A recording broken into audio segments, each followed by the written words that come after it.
our first guest, is an architect who creates beautiful homes in the West Coast modernist style. But he has another side to his life, and he takes on extreme wilderness adventures, like his trip to the South Pole, like kayaking down the Mackenzie River, or biking on volcanoes on Java Island. And each of his adventures he imbues with meaning and purpose. Please welcome Kevin Vallely. They're just chickens of the sea. The stupid anti-global warming morons are at it again. They're being driven to madness by green scumbags with a profit agenda. I was 10 days into my journey across the Northwest Passage when I read these words. Words of hatred, words of anger, words of intolerance. Anonymous words directed at us.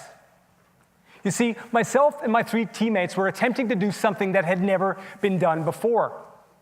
We were attempting to traverse the infamous Northwest Passage solely under human power in a single season. We never dreamed doing this would elicit such hatred and anger. You see, the Northwest Passage is iconic for us as Canadians. The quest to find the passage has established our country as it is today. Think of the names: Jacques Cartier, Baffin, Hudson, Mackenzie, Franklin, George Vancouver. All explorers that helped map our country, all explorers that were attempting to find the Northwest Passage, and all explorers that didn't succeed. And of course they didn't succeed. You see, the Northwest Passage has been impassable forever. It's choked in ice. Think of it. Franklin's doomed expedition 170 years ago, the Erebus and the Terror, 350-ton warships stuck in that ice, crushed and sunk. The concept of the Northwest Passage was simply that, a concept, and not a reality. But things have changed. You see, NASA fires these satellites over our North Pole and has been doing for decades. And every time at the end of the summer when the ice contracts to its minimum amount, it takes a snapshot. And here you can see a snapshot. This is in 1984, folks. Well, 30 years later, this is the change in the Northwest Passage. It's profound change. And the change in the ice means a change in our world. Yet no one's noticing this. Back in 2009, myself and 2 teammates skied to the South Pole. We traversed to the South Pole faster than anyone in history, shaving 5 days off the previous world record. At the end of it, we garnered 1.5 billion, with a B, media impressions. 1 in 5 people on this planet got wind of the fact that we had skied to the South Pole. And it was an aha moment for me. It's like, wouldn't it be amazing if you can take an adventure like this and actually connect something really powerful to it? What happens if I traverse the Northwest Passage solely under human power in a single season in a rowboat that has never been done before because it could never have been done before? That would scream to the changes happening in the Arctic. So sitting there in Tuktoyaktuk after 10 days, I was on my heels. My teammates were as well. It's like we were questioning everything at this point. And then we began to speak to the elders. And the elders told us something very different. And this became the dichotomy of our 55-day journey. The haters, the disbelievers, the deniers screaming at us that we were insane, that climate change didn't exist, and then the people of the Arctic who would tell us otherwise. They spoke to us about their homes melting into the permafrost, of the graves tumbling into the ocean, of a winter season shrinking by 3 weeks on either end, of things they've never seen before, animals they've never seen before, of this new bear in town, the growler or Pizzly bear. It's an interbred bear between grizzly bears and polar bears. It's real, and it's the symbol of a changing Arctic. And you see, these people had no agenda. They were just saying it the way it was. Yet, we're not listening. And why? Well, frankly, it's always been that way. Since European times, European settlers have always looked on the Inuit in some way as, well, there was a sense of paternalism. You know, what do they know? In 2007, I had the opportunity to travel to King William Island and look for the remains of the Franklin crew. I met Louis Kamakuk, Arctic historian, who took us out to this tiny little islet. And he showed us out there, and he showed us graves. And I saw a jawbone that I picked up and put it on my face, only to realize what I was doing to put it down again. I saw a skull sitting out in the sand. And Louis said to me, "These are not my people. Our oral history says this is from the Franklin crew." I remember Louis telling me 2 weeks after that, he was going to head out into the Queen Maud Gulf of the Northwest Passage. He was going to head out in his 15-foot little motorboat to look for the Erebus and the Terror.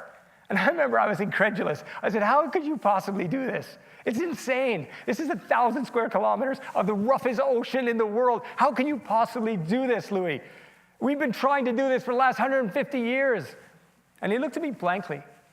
And he said, "You see, Kevin, in my language, there's an island out there we called Umiak-Talik. And Umiak-Talik means place of the boat. That's where I'm going to look." What? You mean no one's looked there yet? No one has looked there yet. This is the attitude to the Inuit oral history. And it went on. He said, in fact, it's in shallow water. That's what they say. And in fact, the masts were visible for 2 seasons until the ice knocked them down. Well, on September 2nd, 2014, they found the HMS Erebus. It was close to Umiak-Talik. And in fact, it was sitting nicely, perfect with its hull on the ocean floor in 10 meters of water. The mast, which would have been 30 meters high, would have been soaring over the ocean surface for 2 seasons, I suppose, until the ice knocked them over. Louis Kamakuk, 58, passed away just 10 weeks ago. He was integral in solving one of maritime's greatest mysteries. But for me, Louis' legacy is much more important than that. His legacy speaks to validating the word of his people. The Inuit have a word called alira. And we don't have a definition, equivalent English definition for this word. It's a unique word. It's an emotion. It's an emotion that I experienced when I was rowing down into Franklin Bay and saw this 100-ton, 60-foot bowhead whale come right up beside me and disappear again. Alira is this sensation that when sitting on the beaches of Dolphin and Union Strait, there was this grizzly bear that was 11 feet high at 1,200 pounds, took notice of us, and started to come out to us. Alira is the flush of fear that comes with awe.